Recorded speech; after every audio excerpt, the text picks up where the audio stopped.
प्यारे लिसनर्स और प्यारे स्टूडेंट्स, आप सभी लोग अच्छे हैं और आप सब लोग निरंतर अपने भविष्य की ओर अग्रसर होकर के अध्ययन और अध्यापन में लगे हुए हैं। और आज हम आप लोगों को जानकारी देंगे कि जो औरंगजेब है, वो मुग़ल शासक औरंगजेब की क्या इसकी ऐतिहासिक पृष्ठभूमि रही है और औरंगजेब का धर्म, सत्ता और इतिहास का सबसे विवादित बादशाह रहा।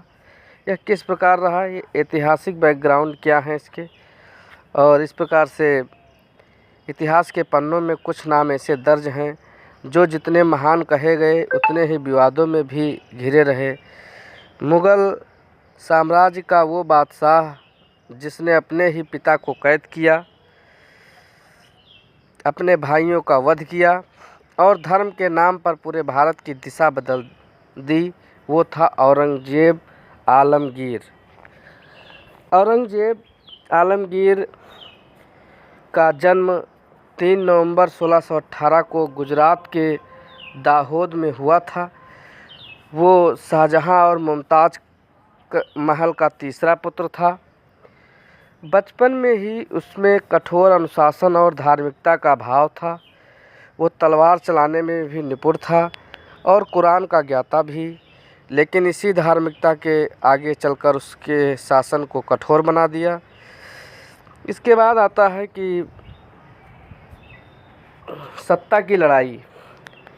सत्ता की लड़ाई उसने किस प्रकार लड़ी और किस प्रकार से अपने परचम को लहराया और किस प्रकार से चतुराई दिखाते हुए अपने कार्यों को संपन्न किया। शाहजहां के 4 पुत्रों में सत्ता के लिए भयंकर संघर्ष हुआ। दारा शिकोह, शुजा, मुराद और औरंगजेब। औरंगजेब ने चतुराई और युद्ध नीति से अपने तीनों भाइयों को हराया। दारा शिकोह को उसने बंदी बनाकर मारा और फिर पिता शाहजहां को आगरा के किले में कैद कर दिया।